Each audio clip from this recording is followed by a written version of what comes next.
সামাজিক যোগাযোগ মাধ্যমে দর্শনাবলীকে সর্বদাই গ্ল্যামার রূপে ধরা দিতে দেখা যায়। তাই তো বলাই বাহুল্য যে মাঝে মাঝে দর্শকদের কাছে নজরে থাকেন এই তারকা। সেই ধারাবাহিকতায় সম্প্রতি দর্শনাবলীকে আবারও দর্শকদের মধ্যে গ্ল্যামার ছড়াচ্ছে, কেননা বর্তমানে নায়িকা সামাজিক যোগাযোগ মাধ্যমে বেশ কিছু ছবি আপলোড করেন। মোরওভার তার প্রকাশ করা ছবিতে দেখা যায় অফ শোল্ডার ওয়েস্টার্ন পোশাক পরে ক্যামেরার সামনে ধরা দিতে, পাশাপাশি খোলামেলা চুলে স্টাইলিশ পোশাকে তাকে দেখতে বেশ সুন্দরী দেখাচ্ছে।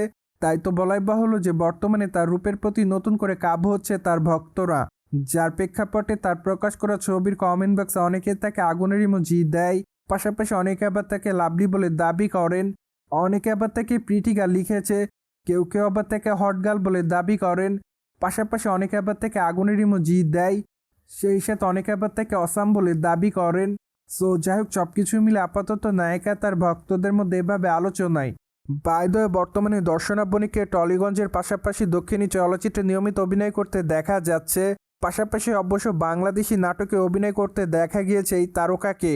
তাই তো বলাই বাহুল্য যে আপাতত সকল ইন্ডাস্ট্রিতে অভিনয় করার মাধ্যমে তিনি তার ভক্ত অনুরাগীদের মধ্যে আলোচনায় থাকেন সর্বদাই। অন্যদিকে এই তারকাকে আগামী দিন অবশ্য ওটিটির পর্দায় নিয়মিত অভিনয় করতে দেখা যাবে। তাই তো ধারণা করা যাচ্ছে খুবই শীঘ্রই তিনি তার নতুন ওটিটি প্রজেক্টের ঘোষণা দিবেন। পাশাপাশি অবশ্য আগামী দিনে তাকে অভিনয় করতে দেখা যাবে দেবী চৌধুরী রানী চলচ্চিত্রে। চলচ্চিত্রটিতে অবশ্য নায়িকাকে গুরুত্বপূর্ণ চরিত্র অভিনয় করতে দেখা যাবে বলে জানা যায়। তাই তো আপাতত চলচ্চিত্রটির জন্য অপেক্ষায় তার সকল ভক্তরা। যদিও চলচ্চিত্রটি অবশ্য মে মাসে মুক্তি দেওয়া হবে। পাশাপাশি চলচ্চিত্রের গল্পটি মূলত ব্রিটিশ বিদ্রোহকে কেন্দ্র করে, ফলে ধারণা করা যায় যে এবার গতানুগতিক গল্পের বাইরে অভিনয় করতে দেখা যাবে দর্শনা বণিককে। সোভিয়ার্স, জেনে তো নিলেন সম্প্রতি সময়ে দর্শকদের মধ্যে গ্ল্যামার ছড়িয়ে ব্যস্ত সময় পার করছে দর্শনা বণিক। ফলে বিষয়টি নিয়ে আপনাদের কোনো মতামত থাকলে কমেন্ট বক্সে জানাতে ভুলবেন না। Subscribe our channel for more update.